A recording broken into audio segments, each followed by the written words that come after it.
وہ جوان جس کی جوانی اللہ کی عبادت میں گزری. کہ جوانی اگر عبادت میں گزر گئی تو بڑھاپا تو پر نور ہے ہی ہے. سب سے مشکل مرحلہ زندگی کا جوانی کا ہے. شیطان زیادہ ورغلاتا ہے کسی شخص کو جب وہ جوانی کے مرحلوں سے گزر رہا ہوتا ہے. تو جس کی جوانی خیریت کے ساتھ گزر گئی اور اس نے اپنی جوانی کے تقدس کو محفوظ رکھ کے منزل تک پہنچا لیا، اپنی عصمت کے جوہر کی حفاظت کی، اپنی آبرو کو لٹنے نہیں دیا، اپنی آنکھوں کی شرم و حیا پر پہرے بٹھائے اور آنکھ کو برباد نہیں ہونے دیا اور اپنی زندگی کے تقدس کا پہرا دیا، تو جو جوان اپنی جوانی کو خیریت کے ساتھ گزار گیا. کسی نے کہا تھا نا، کتاب زیست کا ایک اور باب ختم ہوا، شباب ختم ہوا، ایک عذاب ختم ہوا. تو جوانی جس کی منزل تک پہنچ گئی خیریت کے ساتھ، عافیت کے سائے میں. مشکل تو بڑا ہے جوانی کو منزل تک لے جانا، خیریت کے ساتھ، داغدار نہ ہونے دینا، جوانی کے تقدس کو رسوا نہ ہونے دینا، عصمت کے جوہر پہ کالک نہ لگنے دینا، خواہشات کو غالب نہ آنے دینا. آسان کام تو نہیں ہے، مشکل کام ہے. لیکن اگر کوئی مشکل کاٹ گیا، جوانی کے تھوڑے سے ایام میں گزار گیا، اللہ اکبر. حضرت شیخ ختلی کہتے ہیں، داتا گنج بخش علی حجویری علیہ رحمہ کے مرشد ہیں، الدنیا یومن ولنا فیہا صومن. وہ کہتے ہیں دنیا ایک دن ہے، ہم روزہ رکھ کے گزار رہے ہیں. تو روزہ رکھ کے سارا دن گزر ہی جاتا ہے، دوپہر بھی آتی ہے گزر جاتی ہے، اور عصر کا وقت بھی آتا ہے گزر جاتا ہے، کھانے کا وقت بھی آتا ہے، چائے کا وقت بھی آتا ہے، سب کچھ ہوتا ہے لیکن گزر جاتا ہے. افطار تک بندہ پہنچ جاتا ہے. جس نے زندگی روزے کی طرح گزار دی، جس نے جوانی روزہ رکھ کے گزار دی، خواہشات کو بے قابو نہیں ہونے دیا، مشکل کام تھا لیکن اس نے مشکل کام کر دکھایا. اجر کتنا بڑا ہے، سنیے اللہ کے محبوب کی زبان سے سنیے. حضور نے ارشاد فرمایا جو سید ابو ہریرہ کے ذریعے سے ہمارے تک پہنچا، فرمایا قیامت کے دن جب سورج کا رخ سیدھا ہوگا، زمین تانبے کی ہوگی، لوگ پسینے میں شرابور ہوں گے، کوئی ٹخنوں تک پسینے میں، کوئی گھٹنوں تک، کوئی کمر تک، کسی کو پسینے کی لگام دی جائے گی. اور وہ پسینہ ایسے نہیں ہوگا جس طرح یہ پسینہ ہے، اتنا گرم ہوگا. ابن رجب حنبلی کہتے ہیں اس پسینے کا ایک قطرہ اگر احد پہاڑ پہ ڈال دیا جائے تو وہ پگھل جائے، اتنا گرم ہوگا، بدبودار اتنا ہوگا. ایک قطرہ دنیا پہ ڈال دیا جائے، انسان کیا جانوروں کے دماغ بھی پھٹ جائے. اس پسینے میں لوگ شرابور ہوں گے. لیکن جس نے اپنی جوانی کو عافیت سے گزارا ہوگا، کل قیامت کے دن جب کوئی سایہ نہیں ہوگا، اللہ اس جوان پر اپنے عرش کا ٹھنڈا سایہ عطا فرمائے.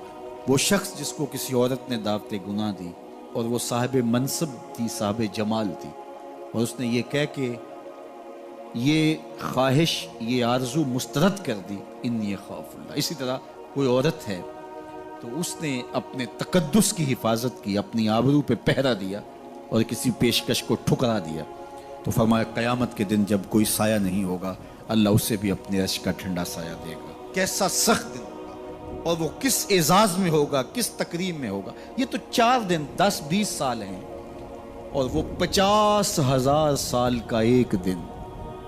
پھر اس کو اللہ کا شکر ادا کرنا ہوگا کہ اللہ تو نے کتنا کرم کیا میرے اوپر کہ میری جوانی خیریت اور عافیت سے گزری، اور آج اس کا تو کتنا بہتر صلہ مجھ کو دے. آج اللہ نے مجھے اور آپ کو فرصت دی ہے. یہ اٹھتے ہوئے جنازے، یہ پھیلی ہوئی قبریں، یہ ہم سے بچھڑتے ہوئے لوگ، یہ ہمارے لیے ایک پیغام ہے، ایک میسج ہے ہمارے نام. یہ ہمارے لیے عبرت ہے.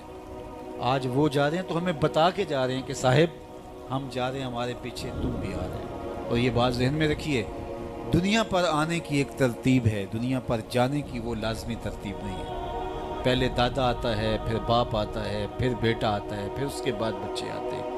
ایسے کبھی نہیں ہوا کہ باپ سے پہلے اولاد آ گئی ہو. دنیا پر آنے کی یہ ترتیب ہے، اور یہ طے شدہ منظم ترتیب ہے. لیکن دنیا سے جانے کی یہ ترتیب نہیں ہے کہ پہلے باپ جائے پھر ہی اولاد جائے گی. بسا اوقات بوڑھے باپ کو جوان بیٹے کی میت کو کندھا دینا پڑ جاتا ہے. تو یہ دنیا سے کب کوئی جا سکتا ہے، مجھے اور آپ کو نہیں پتہ. یہ امر مخفی رکھا گیا ہے اس لیے تاکہ ہم ہر لحظہ موت کے لیے تیار رہیں. موت کے لیے تیاری یہی ہے کہ ہم توبہ کی دہلیز پہ کھڑے رہیں، اپنے مالک کے حضور رجوع کرتے رہیں، اچھے اعمال کا ذخیرہ کریں، اور کسی کے حق ہمارے ذمے پر نہ ہو کہ ہم قیامت کے دن جو ہے وہ پچھتائیں۔ کسی نے اگر کسی کا حق غصب کیا صرف 3 پیسوں کے عوض کے اندر، قیامت کے اندر یہ کرنسی تو ہمارے ساتھ ہوگی نہیں، یہ تو ہم یہیں چھوڑ دیں گے، یہ مال، یہ دولت، یہ بینک بیلنس یہیں چھوڑ کے چلے جائیں گے، یہ تو کفن بھی میلا نہیں ہونے دیں گے کہ بانٹ لیں گے۔ جاندی واری ڈرونا بنے ہوتے ہاتھ نہ لاندے ڈر دے، جنہ لئی توں پاپ کمائے اج کتھے نہیں تیرے کر دے۔ وہ تو کفن بھی میلا نہیں ہوں گے دیں گے، بانٹ لیں گے۔ تو آخرت میں سکہ رائج الوقت عمل ہوگا، تو پھر عمل لیے جائیں گے۔ تو جس نے کسی کا ایک ٹگا مارا ہوگا، 3 پیسے مارے ہوں گے، اس کے بدلے میں 700 نمازیں جو با جماعت پڑھی گئی ہیں وہ لے لی جائیں گے۔ اور جو لوگوں کے پلاٹ ہڑپ کر گئے ہیں، رشوتیں، زیادتیاں، جور و ظلم اور لوگوں کے ساتھ زیادتیاں اور لوگوں کا مال ہتھیانا، خون نچوڑنا، اذیتیں دینا، تو کس طرح وہ قیامت کے دن عہدہ برا ہو سکیں گے؟ تو آج اللہ کی رحمت کے در کشادہ ہیں اور اس کی رحمتیں آواز دے رہی ہیں، آجو پلٹ کے میری رحمت کے دروازے کھلے ہیں۔ اللہ اکبر۔ یا ایھا الانسان ما غرک بربک الکریم، اے انسان پلٹ کے آ جاتے، رب بڑا ہی کریم ہے۔ مجھے بتاؤ، یوں بھی کوئی آواز دیتا ہے، یوں بھی کوئی پکارتا ہے؟ بھاگے ہوئے مجرم کا تعاقب کیا جاتا ہے، کبھی یوں بھی پیار سے اس کو بلایا جاتا ہے؟ لیکن 70 ماؤں سے زیادہ پیار کرنے والا رب پکار پکار کے کہہ رہا، او بھاگنے والے آجا پلٹ کے، تیرے رب کا دروازہ کھلا ہوا ہے۔ وہ یہ نہیں دیکھے گا تو نے جرم کتنے کیے، وہ یہ دیکھے گا تو پلٹ کے آئے گا، آ گیا ہے۔ اور وہ تیرے گناہ نہیں دیکھے گا، تیرے آنے کو دیکھ کے تیرے گناہوں کو بدل کے نیکیوں میں تبدیل کر دے۔ جتنا بڑا گناہ گار ہے اتنا بڑا نیکوکار بن جائے۔ آ تو صحیح، آنا تو نے ہے ہی۔ پھر جو کفن میں منہ چھپا چھپا کے آتا پھرے گا، پھر جو تجھے لوگ اٹھا کے لائیں گے، اچھا نہیں ہے کہ اپنے قدموں سے خود ہی چل کے آ جا۔ آج کھلے منہ آ جا، اس کی رحمتیں تیرے استقبال کرنے کے لیے منتظر ہیں۔ آج وہ آواز دے کے کہہ رہا ہے، آجا میری رحمتیں تیری منتظر ہے۔ ما غرک بربک الکریم، تجھے کریم رب سے کس نے مغرور کر دیا؟ تکبر میں، رعونت میں مبتلا ہو گیا، تو اپنے مالک کی دہلیز کو چھوڑ گیا۔ آجا پلٹ کے، وہ کریم تجھے بلا رہا ہے، اور دیکھ اس کا رشتہ کتنا گوڑا ہے۔ اللہ ذی خالقہ کا، اس نے تجھے پیدا کیا ہے، وہ تیرا خالق لگتا ہے۔ اللہ اکبر۔ یعنی وہ تجھے بلا رہا ہے جس کا تیرا رشتہ اتنا گہرا ہے کہ وہ تیرا خالق لگتا ہے۔ ماں کو جو اولاد سے پیار ہے، دنیا کے کسی ترازو پہ وہ پیار تولا جا سکتا ہے؟ ماں کی محبت کا کہیں وزن ہو سکتا ہے؟ آج کل یہ آپ کے بھی تھوڑا سا آگے گزریں تو اتنے بڑے ترازو گاڑ دیے گئے ہیں جہاں پورا کنٹینر تول لیا جاتا ہے۔ تو میں دوستوں کو کہتا ہوں کہ آج اتنے بڑے بڑے ترازو ایجاد ہو گئے ہیں کہ جہاں کنٹینر توڑ لیے جاتے ہیں، پہاڑ توڑ لیے جاتے ہیں آج جدید دنیا کے اندر، لیکن کوئی ترازو ایسا آج تک ایجاد نہیں ہوا جس پر ماں کے پیار کو بھی تولا جا سکے۔ اس کے سینے میں جو تڑپتی ہوئی ممتا رکھی گئی ہے، محبت کا جو جہاں آباد کر دیا گیا، الفتوں کی ایک کائنات ماں کے سینے میں رکھ دی گئی ہے، اس کا نعم البدل کیا بدل بھی موجود نہیں ہے۔ ماں جب بولتی ہے تو اس کے لہجے میں جبریل بولتا ہے، ماں جب مسکراتی ہے تو لگتا ہے جنت کی ساری کلیاں کھل اٹھی ہیں۔ وہ سینے میں درد، وہ درک، وہ محبت، وہ کائنات، وہ انوکھا پیار جو اولاد کے لیے رکھتی ہے، یہ اتنا پیار ماں کے سینے میں پیدا کیسے ہوا؟ تو آپ کے پاس ایک ہی جواب ہوگا، اس لیے کہ ماں نے اولاد کو جنم دیا ہے۔ تو میں یہاں آپ کی توجہ چاہوں گا، جس ماں نے اولاد کو جنم دیا ہے وہ اتنا پیار کرتی ہے، تو جس رب نے خلق کیا ہے وہ کتنا پیار کرتا ہوگا۔ میں آپ کی توجہ چاہوں گا، مجھے اور کوئی نہیں چاہیے، صرف توجہ چاہیے گا۔ صرف نظارے کے لیے جنبش مژگاں بھی بھار ہے، نرگس کی آنکھ سے تجھے دیکھا کرے کوئی۔ تو میری آرزو یہ ہے کہ آپ کی تمام تر توجہ میری جانب مبذول ہوں تھوڑے وقت میں۔ جس شدت کی گرمی میں آپ بیٹھے ہیں مجھے اس کا احساس ہے، تو میں چاہوں گا کہ چند باتیں آپ تک پہنچ جائے۔ تو جو ماں اتنا پیار کرتی ہے وہ اس لیے کہ ماں نے جنم دیا ہے، تو جس نے جنم دیا ہے وہ اتنا پیار کرتی ہے، تو جس رب نے خلق کیا ہے وہ کتنا پیار کرتا ہے۔ تو ماں کی دہلیز چھوڑ کے بیٹا بھاگ جائے تو ماں آواز دیتی نا، پتر کہاں بھاگ رہا ہے، آجا پلٹ کے، اتنی ٹھنڈی چھاؤں کہیں نہیں ملے گی، اتنا پیار تجھے کہیں سے نہیں مل سکتا، آجا پلٹ کے۔ مائیں تو مائیں ہوتی ہیں، اور اولاد کے لیے ان کے سینے میں جو تڑپتی ہوئی ممتا ہوتی ہے، اور پیار کا جو ایک آباد جہاں ہوتا ہے، وہ ایک الگ ہی کائنات ہے، وہ ایک الگ ہی جہاں ہے۔ وہ کہتے ہیں نا کہ کسی نے کہا کہ میں تو تیرے سے تب راضی ہوں گی کہ تو اپنی ماں کا کلیجہ نکال کے لائے گا، تو وہ بدمست عاشق اپنی ماں کی آرزو، اپنی محبوبہ کی آرزو کو پورا کرنے کے لیے اس عمل سے بھی گزر گیا اور ماں کا کلیجہ چیرا، اور تشتری میں رکھ کے اپنی محبوبہ کے لیے اس کا کلیجہ لا رہا تھا، تو راستے میں ٹھوکر لگی تو ماں کے کلیجے سے آواز آئی کہ پتر سٹ تو نہیں لگی۔ یہ ماں کے پیار کا روپ ہے، یہ ماں کی محبت کے بکھرے ہوئے رنگ ہیں، یہ چھلکتا ہوا اجالا اور نور اور روشنی ہے۔ ماں اتنا پیار کرتی ہے، اللہ اکبر۔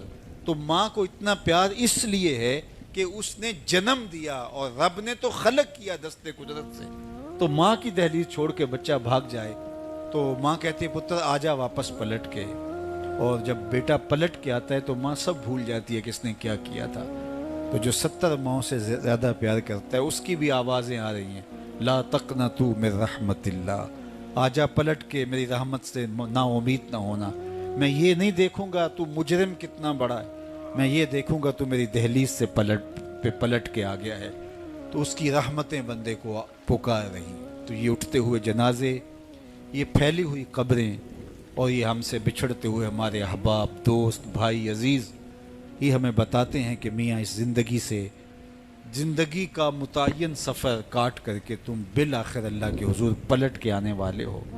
اخروی زندگی کے لیے اچھے اعمال کا ذخیرہ جمع کرو اور اپنی آخرت کی تیاری کرو، چونکہ موت جب آ جاتی ہے تو ایک لمحے کا بھی تقدم و تاخر نہیں ہوتا۔ موت ایک کٹل طے شدہ امر واقعی اور حقیقت واقعہ ہے، بہر صورت اس نے آ کے رہنا ہے، بلکہ اللہ تعالیٰ جل شانہ نے اس کو اچانک رکھ کر کے ہمیں ہر وقت مستعد اور فعال رہنے کی ترغیب دی کہ تاکہ ہم ہر لحظہ، ہر ساتھ اپنے آپ کو آمادہ رکھیں، کسی وقت بھی بلاوا آ سکتا ہے اور ہم موت کی اس گاڑی میں سوار ہو سکتے ہیں۔ اللہ اکبر۔ تو آئیے میں اور آپ اللہ کی بارگاہ میں دعا بھی کرتے ہیں اور اپنی زندگی کو بہتر بنانے کی منصوبہ بندی بھی کرتے ہیں۔ جب لوگ ہم سے جدا ہوتے ہیں تو ہمیں عبرت ہوتی ہے کہ ہم بھی جا رہے ہیں۔ حضرت یعقوب علیہ السلام نے حضرت اسرائیل سے عہد لے رکھا تھا کہ میری روح قبض کرنے کے لیے اچانک نہیں آنا، پہلے کوئی قاصد بھیج دینا تاکہ میں موت کی تیاری کر لوں۔ انبیاء تو تیاری ہوتے ہیں، کچھ چیزیں تعلیم امت کے لیے ہوتی۔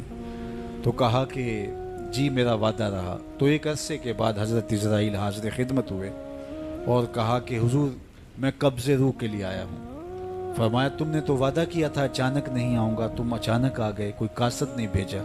تو کہا حضرت میں نے تو قاصد بھیجے تھے۔ فرمایا میرے پاس تو ایک بھی نہیں آیا۔ عرض کی حضور آپ کے سامنے کتنے لوگوں کی موت واقع ہوئی، یہ میرا قاصد نہیں تھا تو اور کیا تھا۔ آپ کی داڑھی میں سفید بال آ گئے، یہ میرا قاصد نہیں تھا تو اور کیا تھا۔ جب کمر میں خم آنے لگے، جب اعضاء مدمحل ہونے لگے، جب چلتے ہوئے ٹھوکنے لگے، جب زبان میں لکنت آنے لگے، جب یادداشت کھونے لگے، جب بالوں میں چاندی اترنے لگے، جب انسان کے اعضاء جواب دینے لگے، تو سمجھو یہ پیغام موت آ گیا ہے۔ اللہ اکبر۔ حضرت عمر رضی اللہ تعالیٰ عنہ دربار میں بیٹھے تھے تو ایک صاحب آیا اور اس نے کہا کہ یا عمر لا تنسا موتک، عمر اپنی موت کو نہیں بھولنا۔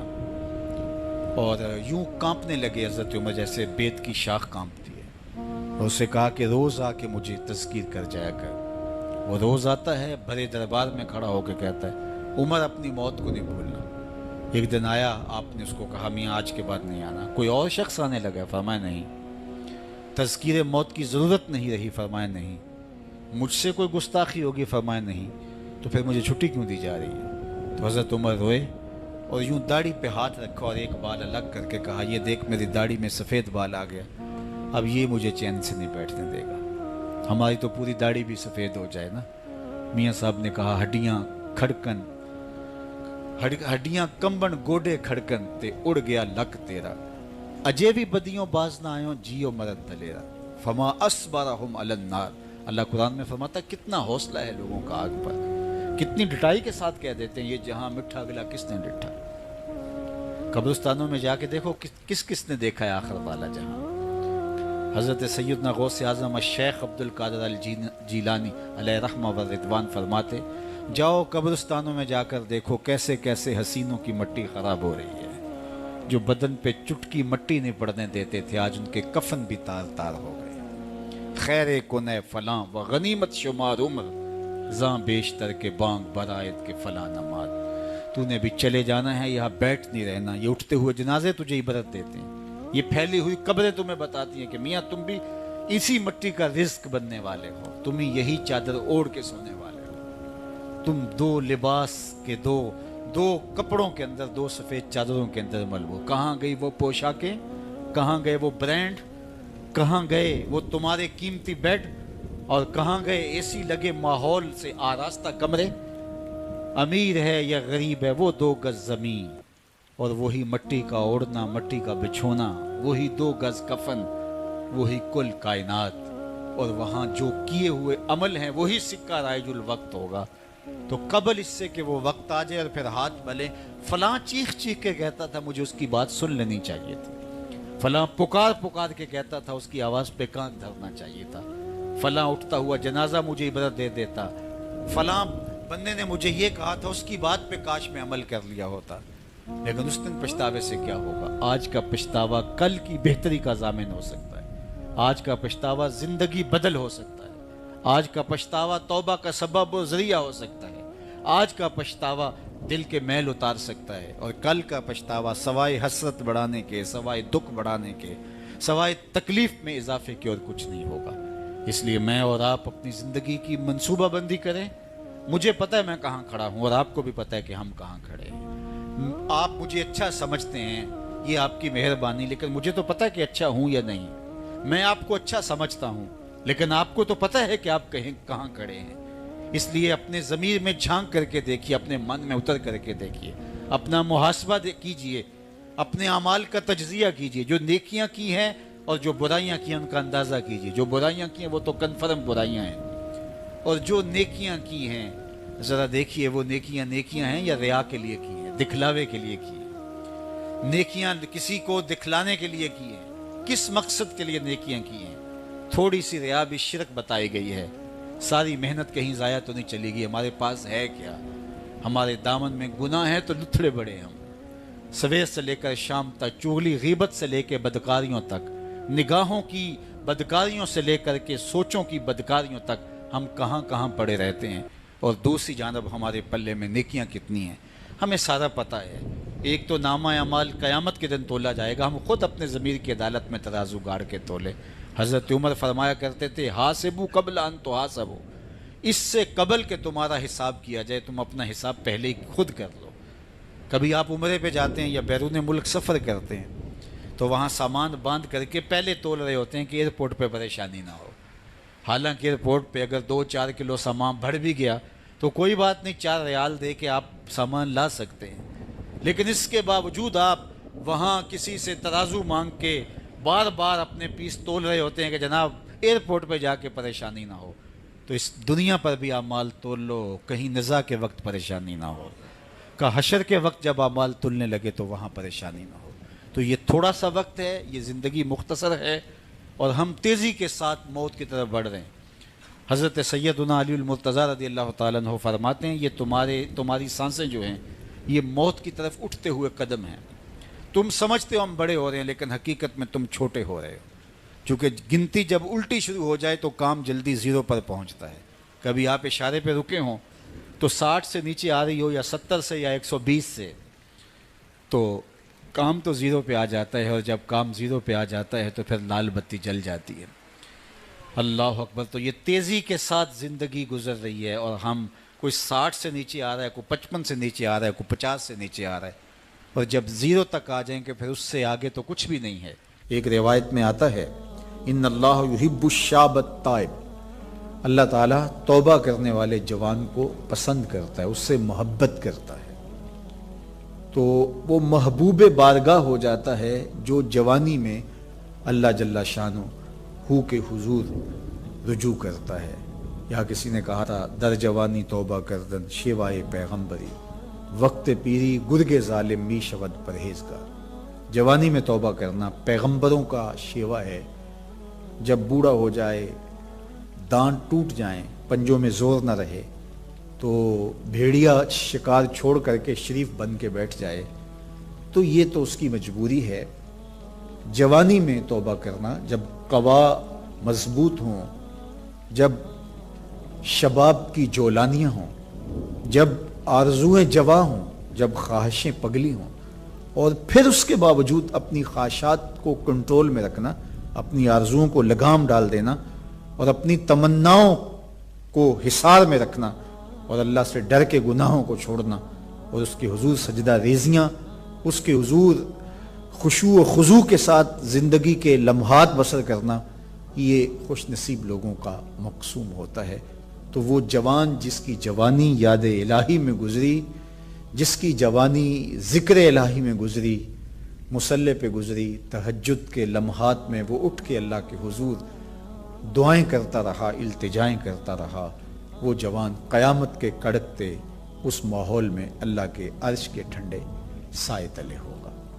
تیسرا شخص جس کو اللہ تعالیٰ قیامت کے دن اپنے عرش کا ٹھنڈا سایہ عطا کرے گا، وَرَجُلٌ قَلْبُهُ مُعَلَّقٌ بِالْمَسَاجِدِ، وہ شخص جس کا دل مسجد کے ساتھ جڑا ہوا ہے، مسجد کے ساتھ لٹکا ہوا ہے، مسجد کی ملازمت، مسجد کی حاضری، مسجد کی صفائی، مسجد کی ستھرائی، مسجد کی پاکیزگی کے لیے کوشش، مسجد کی تعمیر، مسجد کی تزئین اور مسجد کی آبادی کے لیے دن رات کوشاں رہا، ایک نماز کے بعد دوسری نماز کا انتظار کرتا ہے، تو یہ خوش نصیب وہ ہے جس کا دل جڑا ہوا ہے مسجد کے ساتھ۔ ایک جلیل القدر نام آپ نے سنا ہے، اور وہ ہے ربی بن خثیم رضی اللہ تعالیٰ عنہ۔ انہیں حمامت المسجد کہا جاتا تھا، مسجد کا کبوتر۔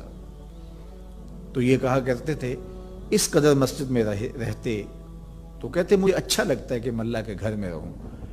تو یہ فرمایا کرتے تھے کہ جس دن اذان ہو اور مجھے مسجد میں نہ پاؤ تو سمجھ لینا کہ میرا انتقال ہو گیا۔ یہ ہو نہیں سکتا کہ ندائے نماز ہو، اذان پکاری جائے اور مجھے آپ مسجد میں نہ دیکھو۔ تو مسجد کی حاضری یہ ان کا شعار حیات تھا، اس لیے ان کو حمامت المسجد، مسجد کا کبوتر کہا گیا۔ تو کتنے خوش نصیب لوگ ہیں جو مسجد سے جڑے ہوتے ہیں۔ فرمایا کچھ لوگ ہیں جو مسجد سے یوں جڑے ہوئے ہوتے ہیں جس طرح لکڑی میں کیل ٹھکا ہوتا ہے، تو چوب کے اندر جس طرح کیل جڑا ہوا ہوتا ہے اسی طرح وہ مسجد کے ساتھ جڑے ہوئے ہوتے ہیں۔ تو کبھی وہ بیمار ہو جائیں اور وہ مسجد حاضر نہ ہو پائیں تو اللہ کے کچھ فرشتے ہیں جو ان کی عیادت کرنے کے لیے ان کے گھروں میں جاتے ہیں۔ یہ خوش نصیب لوگ ہیں جو مسجد کے ساتھ اپنے آپ کو وابستہ رکھتے ہیں۔ فرمایا انما یامر مساجد اللہ، اللہ کی مسجدوں کو بس وہی لوگ آباد کرتے ہیں من آمن باللہ والیوم الآخر، جو اللہ پر ایمان رکھتے ہیں اور پچھلے دن پر ایمان رکھتے ہیں۔ تو اللہ اور پچھلے دن پر، آخرت پر ایمان رکھنے والے مسجدوں کے ساتھ وابستہ رہتے ہیں، مسجدوں کے ساتھ جڑے رہتے ہیں۔ اور آقا کریم علیہ السلام نے مسجد کی تعمیر کی فضیلت بیان کرتے ہوئے ارشاد فرمایا من بنا مسجدن یبتغی بہی وجہ اللہ، جس نے اللہ کی رضا کے لیے مسجد تعمیر کی، نام و نمود کے لیے نہیں، کسی اور غرض کے لیے نہیں، اللہ کی رضا جوئی کے لیے مسجد کی تعمیر کی، بن اللہ لہ مثلہ فی الجنہ، اللہ اس کے لیے جنت میں گھر بنائے گا۔ تو یہ بلکہ پوری مسجد بھی نہیں، آدھی اینٹ کے برابر بھی اگر کسی نے مسجد کی تعمیر میں حصہ ڈالا تو ایک جانور کے گھونسلے کے برابر بھی کسی نے مسجد کی تعمیر کی تو اس کے لیے بھی یہ فضیلت بتائی گئی کہ جنت میں اس کو محل دیا جائے گا، قصر دیا جائے گا۔ تو یہ اللہ کے پاکیزہ گھر ہیں، مساجد بیت اللہ کی بیٹیاں ہیں، کعبۃ اللہ کی بیٹیاں ہیں، یہ اللہ کے پاکیزہ گھر ہیں، خیر الاماکن، بہترین جگہیں اس کائنات میں اللہ کے گھر مسجدیں، اور بدترین جگہیں بازار بتائی گئے اور حکم دیا گیا ہے کہ بازار میں دیر سے جاؤ جلدی واپس آ جاؤ، اور مسجد میں جلدی آؤ دیر سے واپس جاؤ۔ تمہارے جو لمحے اللہ کے گھر میں گزریں گے وہ عبادت میں گزریں گے، وہ ذکر و فکر میں گزریں گے۔ تمہارے اٹھنے والے وہ قدم جو مسجد کی طرف اٹھتے ہیں وہ قیامت کے دن ظلمت سے نجات کے ضامن ہوں گے، وہ چراغ بن کے تمہاری زندگی آخرت کی زندگی کے اندر چراغاں کر دیں گے۔ تمہیں جنت کی طرف لے جانے والے وہ قدم ہیں جو مسجد کی طرف اٹھتے ہیں، مسجد کی طرف بڑھتے ہیں۔ تو اللہ کے پاکیزہ گھروں کی طرف ہمارا رب، ہمارے قلب کا تعلق، ہماری محبت کا رشتہ، یہ ہمارے دین کا تقاضا ہے۔ اللہ اور پچھلے دن پر، آخرت پر مضبوط عقیدہ مسجد سے ہمیں جوڑتا ہے۔ کبھی کسی مجبوری کی وجہ سے مسجد جانے سے قاصر ہوں، بیمار پڑ گئے ہیں، مسجد نہیں جا سکتے، یا حالات ایسے ہیں جس طرح آج کل کے حالات ہیں کہ مسجد میں جانا کسی وجہ سے موقوف ہو گیا، تو مومن اس پر خوشی محسوس نہیں کرے گا۔ وہ بیماری کی وجہ سے یا کسی اور سبب سے مسجد نہیں جا پا رہا تو اس کا اندر بے چین ہوگا اور وہ دعائیں کرے گا، مالک وہ لمحے آئیں کہ تیرے پاکیزہ گھر میں میری حاضری ہو، تیرے دربار میں حاضر ہوں، تیری چوکھٹ پہ جا کے سلامی پیش کروں، میری پیشانی تیرے حضور مسجد کے فرش کو چھوئے اور تیری بندگی کے ترانے گائے۔ تو وہ یہ آرزو کرے گا، اگرچہ شریعت اس کو رخصت بھی دیتی ہو لیکن پھر بھی اس کی تمنا تو ہوگی۔ وہ اس پر شکر نہیں بجا لائے گا، بغلے نہیں بجائے گا کہ چلو ایک بہانہ مل گیا، نہیں، بلکہ وہ اس پہ خوش نہیں ہوگا، الٹا اس کی طبیعت کے اندر ایک بے چینی اور اضطراب پیدا ہوگی، چونکہ وہ جڑا ہوا ہے، اس کا دل جڑا ہوا مسجد کے ساتھ۔ تو ایسا شخص جس کا دل مسجد کے ساتھ جڑا ہوا ہے، تو میرے اور آپ کے آقا و مولا نے فرمایا قیامت کے دن جب کوئی سایہ نہیں ہوگا، اللہ اس کو اپنے عرش اجتمع علیہ و تفرق علیہ۔ وہ شخص، وہ دو اشخاص جو محبت کرتے ہیں تو اللہ کے لیے، آپس میں جب ملتے ہیں تو اللہ کے لیے، جدا ہوتے ہیں تو اللہ کے لیے، یعنی ان کی محبت کسی دنیاوی منفعت کے لیے نہیں، کسی ذاتی غرض کے لیے نہیں، محض دوستیاں پیدا ہو جاتی ہیں اور ایک دوسرے کو ملے بغیر تسین نہیں ہوتی، اس لیے نہیں، بلکہ ان کی دوستی محض اللہ کی رضا کے لیے، اللہ کی خوشنودی کے لیے۔ الحب للہ والبغض للہ، اللہ کے لیے محبت، اور جب بغض کسی سے ہے، دشمنی کسی سے ہے، تو وہ بھی اللہ کے لیے۔ جس میں تنہائی میں اللہ کا ذکر کیا، اللہ کو یاد کرنے بیٹھ گیا، کوئی دیکھنے والا نہیں تھا، وہ تنہا تھا، حجرے میں تھا، اپنے بند کمرے میں تھا، اپنے رب کو یاد کیا۔ اللہ کی یاد کرتے کرتے اس کی آنکھوں سے آنسو ٹپکنے لگے، اس کی آنکھیں آنسوؤں کا خراج دینے لگی۔ تو میرے اور آپ کے آقا و مولا نے فرمایا کہ یہ آنسو اتنے قیمتی ہیں، ان آنسوؤں کے بدلے میں قیامت کے دن اسے عرش الہی کا سایہ نصیب ہوگا، عرش الہی کا سایہ اسے نصیب ہوگا ان آنسوؤں کے بدلے میں۔ رومی علیہ رحمہ فرماتے ہیں جہاں پانی گرتا ہے وہاں سبزہ اگتا ہے، جہاں آنسو گرتے ہیں وہاں رحمت اترتی ہے۔ تو اس لیے جو اللہ کی یاد میں رونے کا لطف ہے اور اللہ کی یاد میں آنسو بہانے کا اجر اور صلہ رکھا گیا ہے، یہ گناہوں کو دھو ڈالتا ہے، یہ اندر کی صفائی اور ستھرائی کا سبب اور ذریعہ ہے۔ میرے اور آپ کے آقا و مولا نے فرمایا راتوں کی تنہائیوں میں اٹھ کے قرآن پڑھا کرو اور قرآن پڑھتے ہوئے رویا کرو۔ پھر فرمایا فَإِلَّمْ تَبْكُوا فَتَبَاكُوا، اگر رونا نہ آئے تو رونے کی کوشش کیا کرو۔ حضرت داتا گنج بخش علی حجویری سے ایک مرید نے کہا حضرت اگر رونے کی کوشش کریں پھر بھی رونا نہ آئے، فرمایا پھر اپنے مقدر پہ رویا کرو۔ تم اتنے سنگ دل ہو گئے ہو کہ تمہاری آنکھیں آنسوں کا خراج نہیں دیتی۔ جو رونا نہیں جانتا وہ اللہ کی رحمتوں کو اور اللہ کی کرم نوازیوں کو کیسے سمیٹ پائے گا؟ بچہ روتا ہے تو ماں دودھ دیتی ہے، جب بندہ اللہ کی حضور الہاؤ زاری کرتا ہے، عجز کرتا ہے، انکساری کرتا ہے تو اللہ کی رحمتوں کو جوش آتا ہے اور اللہ تعالیٰ کی رحمتیں اس پہ برستی ہیں اور اس کے نہ صرف گناہ معاف ہوتے ہیں بلکہ اللہ تعالیٰ اس کے گناہوں کو بدل کے نیکیوں میں تبدیل کر دیتا ہے۔ ایک فقیر تھا، ملنگ درویش، اللہ کا بندہ، اس کی عادت یہ تھی کہ اپنے ڈیرے پہ آنے والوں کو کھلاتا، ان کو پلاتا، ان کی ضروریات کا خیال رکھتا، لیکن ان کو مالی آسودگیاں نہیں تھی۔ ہوتا یہ تھا کہ بعض اوقات لوگ آتے تو ادھار لے کر کے وہ لوگوں کو کھلا دیتا۔ خیر چونکہ فقیر کا مزاج یہ ہوتا ہے کہ لوگ آئیں اس کے ڈیرے سے کھائیں۔ بابا بلے شاہ نے بھی کہا تھا نا، اٹ کھڑک کے دکڑ بجے تتا ہووے چلا، آن فقیر کھا کھا جاون راضی ہووے بلا۔ یہ فقیروں کا مزاج ہے، تو جو بھی آتا اس کے ڈیرے سے کھاتا اور وہ ادھار اٹھا اٹھا کے لوگوں کی ضروریات کو پورا کرتے رہتے۔ وقت آخر آ گیا، جن لوگوں نے ادھار دیا تھا وہ سارے تقاضا کرنے آ گئے۔ اب بابا جی کو کیا فکر لاحق ہے کہ یہ میرے مہمان اور میں ان کو کچھ پیش کرنے کی صلاحیت نہیں رکھتا۔ ایک بچہ تھا، وہ کچھ سامان بیچ رہا تھا، پتیسا بیچ رہا تھا یا کوئی اور چیز بیچ رہا تھا۔ اس نے گلی سے گزرتے ہوئے آواز لگائی، خادم کو کہا سے بلا کے لاؤ، کہا تم بیچ رہے ہو تو میرے مہمانوں کو کھلا دو۔ بچہ بڑا خوش ہوا کہ میں سارا دن گلیوں میں گھوم کے یہ پتیسا بیچنا تھا، اب یہ ایک جگہ ہی سارا فروخت ہو گیا تو یہ تو موج لگ گئی، میں جلدی گھر چلا جاؤں گا، میری ماں خوش ہوگی۔ تو سارا ان مہمانوں کو کھلا دیا گیا اور اس کے بعد کہا بابا جی پیسے؟ کہا تم بیٹھ جاؤ، جب ان کو ملیں گے تو تجھے بھی مل جائیں گے۔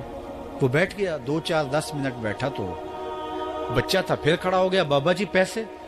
کہا جب ان کو ملیں گے تو تجھے بھی مل جائیں گے۔ پھر آدھا گھنٹہ گزرا تو پھر اس نے کہا بابا جی پیسے؟ میری ماں میرا انتظار کر رہی ہے، ہمارے گھر کا چولہا اسی سے جلتا ہے، میں یہ پیسے لے کر جاؤں گا اور میری ماں کوئی ہنڈیا خریدے گی اور ہم شام کا گھر کا کوئی سلسلہ کریں گے۔ کہا بیٹا جب ان کو ملے گا تو تجھے بھی مل جائے گا۔ بچے نے رونا شروع کر دیا، یتیم بچہ تھا، اس کا سارا آسرا یہی تھا، اس نے رونا شروع کر دیا۔ جب بچہ رویا اللہ کی رحمت کو جوش آیا، کوئی مرید نذرانہ لے کے ان بزرگوں کے پاس آ گیا اور اشرفیوں کی بھری ہوئی تھیلی پیش کی۔ وہ اتنے پیسے تھے کہ اس بچے کو بھی دیے، جتنے لوگ آئے تھے سب کا قرض چکایا، کہا جاؤ گھروں کو۔